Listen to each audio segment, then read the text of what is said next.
To everyone who was involved in this race, who helped us or supported us back at home, watching us on the tracker or at the race, actually wrenching on parts, thank you. Thank you from the bottom of my heart. There's no way that we could do any of this without you, and your support is what actually keeps us going. And without it, there's no point in doing any of this. There really isn't.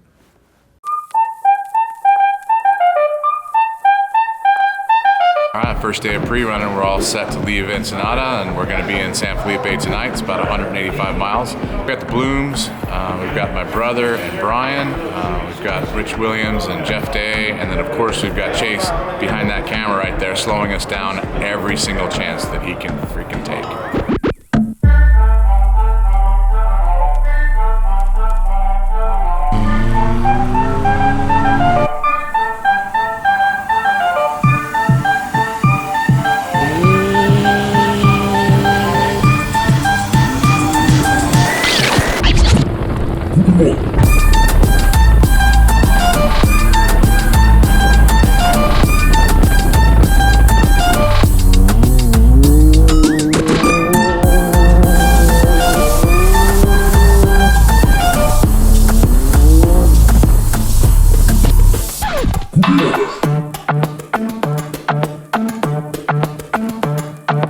We decided that we were going to do roughly 200 miles a day, or a 4-day pre-run. And during the first day, my pre-runner had overheating issues. Turned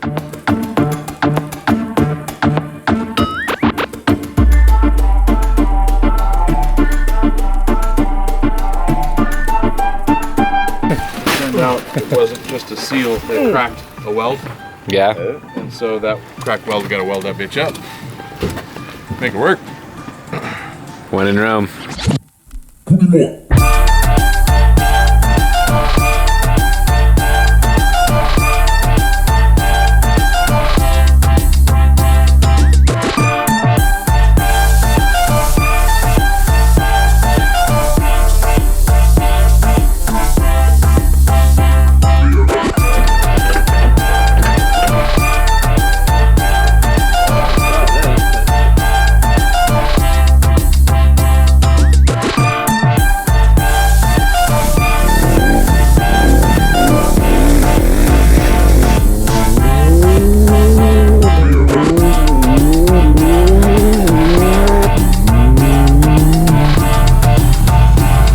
So the second day, very fortunate to have a lot of people in our pre-run. My navigator volunteered his car and we hopped in another X3 and finished the pre-run on the second day.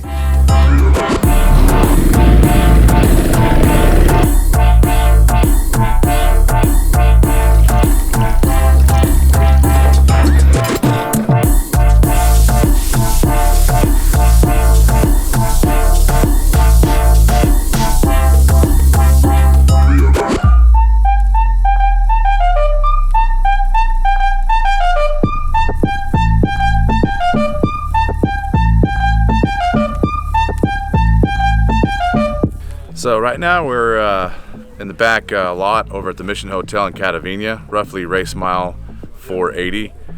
Yesterday took a toll on some of the equipment going through the whoops in San Felipe. We've got a front hub bearing and an axle that we're kind of dealing with right now, but it's just part of the game when you're pre-running, it's part of the game when you're racing. So we're almost done fixing everything. We're gonna get back on the road, probably start off at 480 and work our way up to 680 today.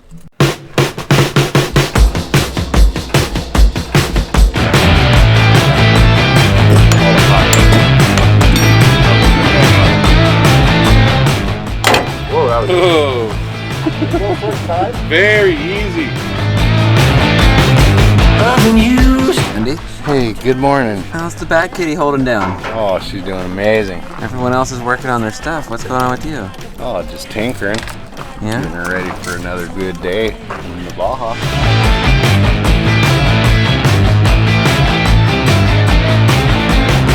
Well, you said it's all done. Something tells me I should leave. We finished the second day, or third day pre-run without any issues. It was a great day.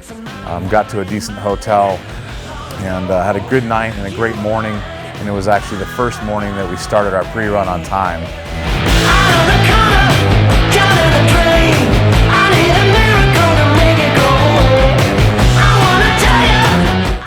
last day of pre-running, on the 4th, we ran the whole West Coast. It was beautiful scenery, running along the coast for half the time.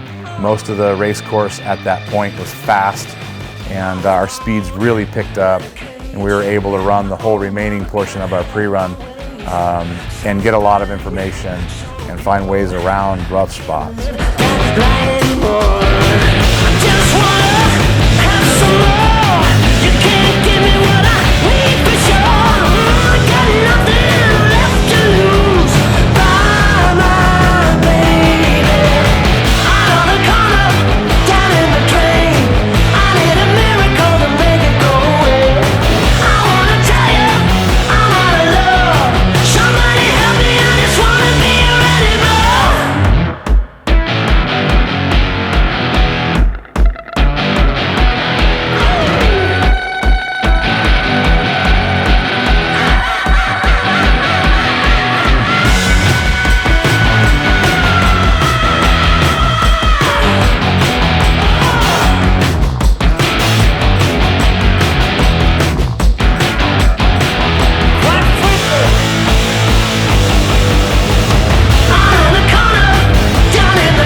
So all in all, pre-runs like a lot of them with a lot of problems, all of which were overcome. Everybody had a great time, and we learned a lot so that we could apply that to the race.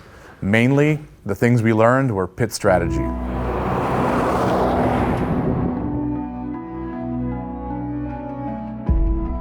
All right, our pre-run went badass. Everything was killer. Yesterday we took the whole day to kind of prep everything in the trucks. We've got all the trucks ready to go 3 days in advance. Came here to contingency. This is always one of our most favorite things. We get to see everybody that's out here in Baja. We get to see all of our sponsors are in contingency. We just got done signing up all of our driver information. We're gonna go grab the car and go right over to the podium. And we got these cool commemorative tequila.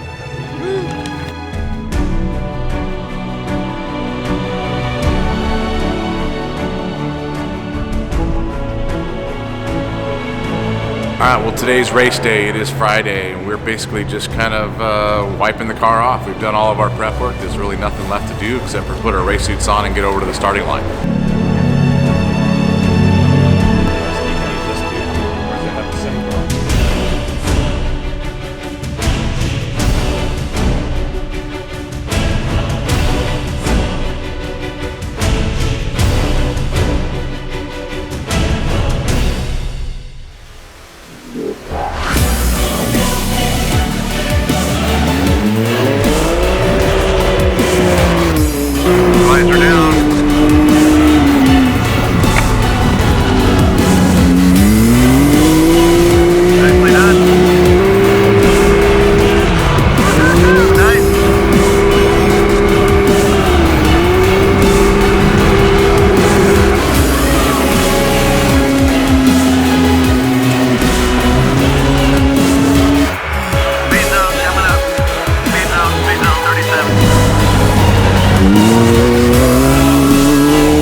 wanted to be very relaxed. We wanted to run almost a fast pre-run pace, very relaxed, and something we could consistently run for 24 hours.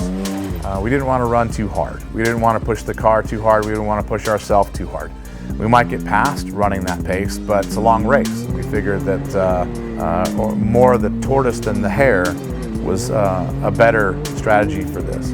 And it seemed like that paid off, because in the first 140 miles, we were running a very relaxed pace. We passed a lot of guys. We started 13th or 14th, and by about race mile 100, we were in the 3rd place on track. Hey, bud. Hey. Getting out? Yeah, I gotta go use the restroom. Yellow rag.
Well, I think we're doing pretty good. We're running a pretty relaxed pace, and I think we were in the top 5 or 6 when we came into San Felipe, right around race mile 140 to 200 or 140 to 160. We had a 12 car cut across the course right in front of us, and when that happened, we grabbed the brakes and picked another path. That path had a nasty drop and kind of a cliff edge in it, and when we came out the other side on the throttle, it blew the front diff up. So with the front diff out of it and in 2-wheel drive, we figured that we would be pretty screwed when we got to the silt beds around 380. So we decided to take the time in San Felipe to put the diff in here instead of down there, and that way we don't have any problems getting stuck in the silt. And maybe everybody else ahead of us does, and we can get back in the top 5. We'll see. At least we thought it was the front diff, but we basically lost 4-wheel drive. So we stopped to check it out, found that it was actually a stripped front driveline yoke that connects the driveline to the differential that was completely stripped bare and spinning in place. So we got going after the yoke replacement, and shortly after we lost all front brakes.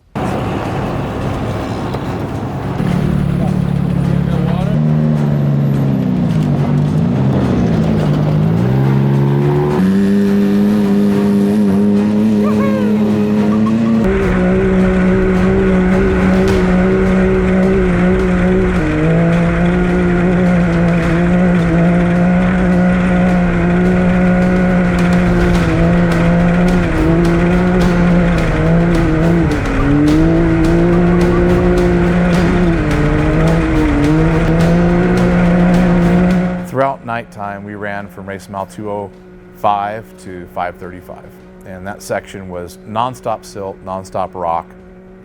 Very hard to describe it properly to someone who hasn't seen it or raced it. It's extremely rough, it's very slow, and torturous if you're trying to go fast. It'll break you down because there's no way you can go fast in those sections.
Our chances for a win or a podium were gone, and so our goal at that point was just to finish. But if we could pass a couple of other 2,900 cars on the way and step it up just a bit, maybe get in the top 10, that was kind of our goal.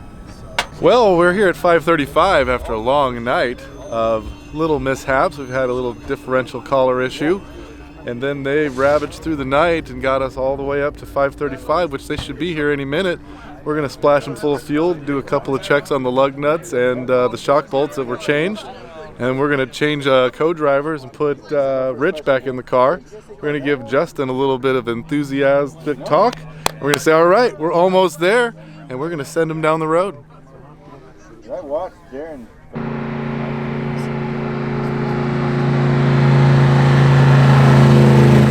So a lot of people ask me what it's like to Ironman 1000. It's very hard to describe in a short amount of words.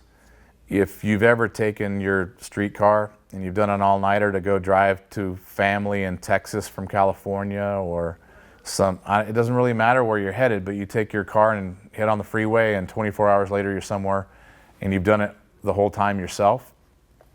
That's hard. And throughout the night you think that you're going to fall asleep and you start singing to yourself and you open the window and you cool everything off, or you pour ice water on your neck, or you might hit your leg to try and get you some adrenaline. Whatever those feelings are that you've done in an overnighter on a car on a freeway, you can throw them out the window because it's 10 times harder than that.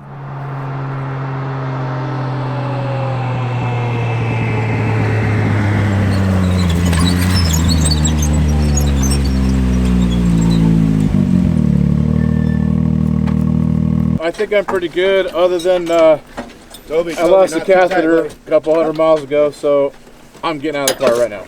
All right. If you know what I mean. Okay. It'll be quick. Excuse me.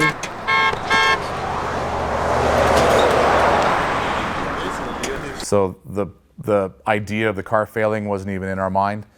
We had passed the second wind and the second drawdown on our mental state, and we were in a good mood. We knew we were finishing. Honestly, in our mind, we were already picking out the restaurant to take the crew to celebrate the fact that we finished. How you feeling, bud? Good. Dirty. What's out there? Silt. A lot of silt. A lot of whips. A lot of rocks. A lot of punishment. What's your favorite part? All of it. We were running down graded roads in a mountain area, headed towards Santa Tomas, which is a small town on the Highway 1, and coming around mountain, blind corners, lefts to rights, left, right, coming around a left with a mountain on the left-hand side, blind at about 45 miles an hour, and halfway through the corner setup and throttling through the turn, a local truck meets us halfway, dead center in the course. And the only thing that we saw was pickup truck.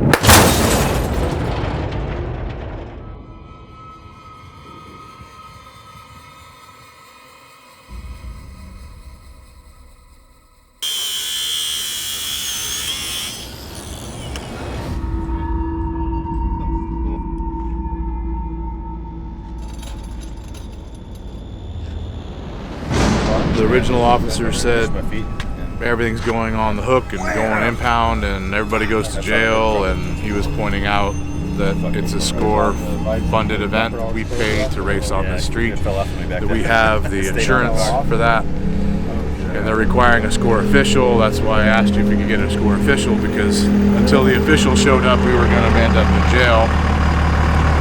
And but that officer got to talking with Pedro quite a bit, and they sort of chummed it up, and then he had his boss come over, and his boss was even cooler, and his boss said that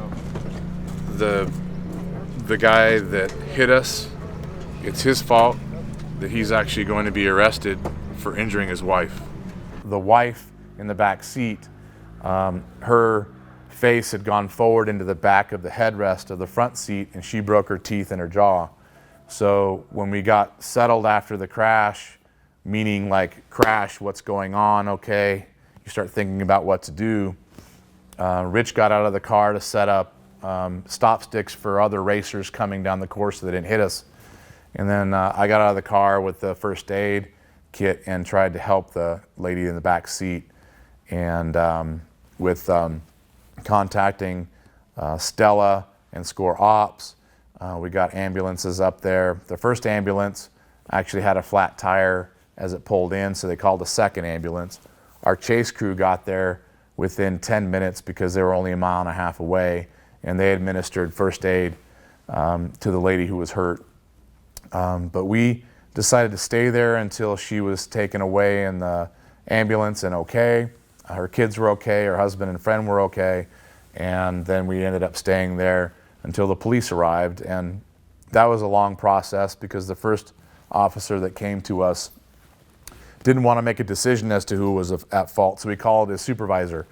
The supervisor came in 2 hours later, and he didn't want to make a decision as to what was going on either, so he called his boss, and the boss came in 2 hours later, and he decided that we were racers with a permit to race on a race course, and that they were in the middle of the course, and that they were at fault. So because of this decision, we were allowed to leave as opposed to jail and impound, and we took that opportunity to try and finish the race if at all possible. So we called SCORE Ops, and they said that we could finish.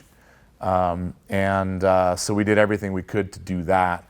All in all, it was about a 6 to 8 hour event between the head-on and when we actually were able to leave. We limped the car down the hill, and we addressed a few things that were bent and broken and cut some stuff off the car and decided we're finishing this thing no matter what. And we've come too far. Everybody deserves a finish. So my right hand was pretty swole up and my right leg didn't work very good, so we drove the last 70 miles with my left foot and one hand, and we drove the car slow just to try and make it to the end without breaking anything that we hadn't seen on the car. And luckily 2 or 3 hours later we finished the race, and that right there is the accomplishment that we are the most proud of as a team, making that happen.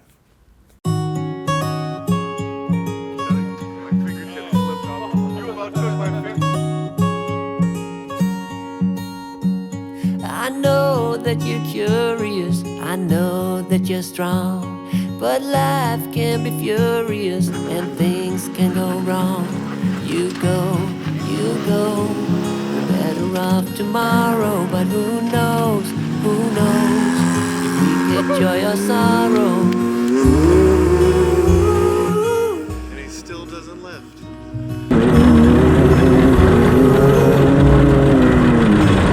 Stay true to that fire in your heart and your soul. Don't drench your desire in what you can't control. We fly, try so hard to get there, and we might, lost but not forever.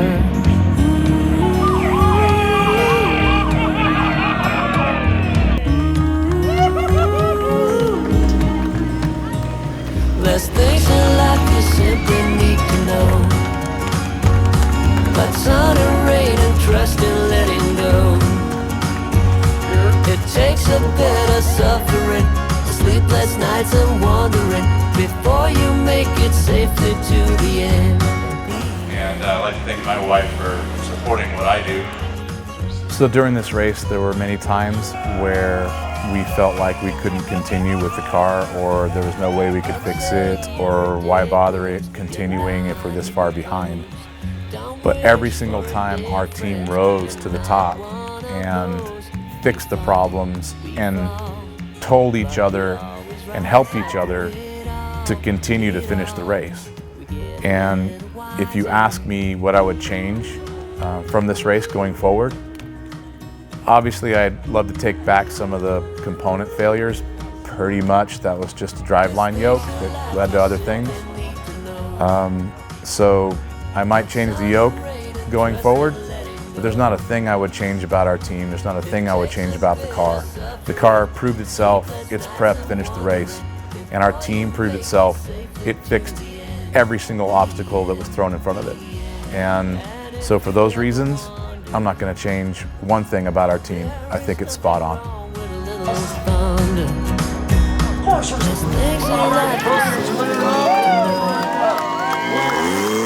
Sun and rain and trust and letting go. It takes a bit of suffering, sleepless nights and wandering before you make it safely to the end. The end. There's things in life you simply need to know. But sun and rain and trust and letting go. It takes a bit of suffering, sleepless nights and wandering before you make it safely to the end.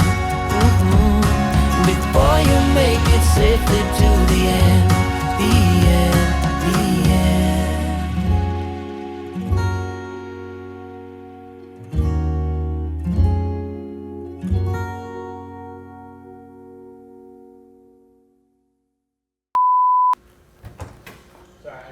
No, come on in.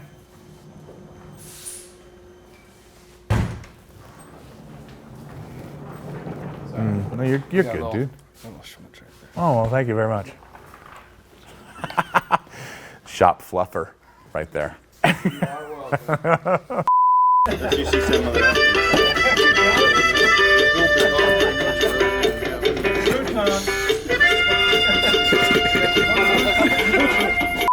Hey Pedro, hey Papa. Hey.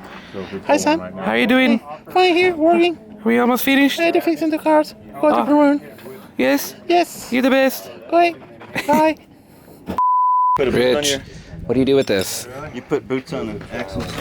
Oh. So far, I've never seen it work. But not work. Remember the 500? Yep.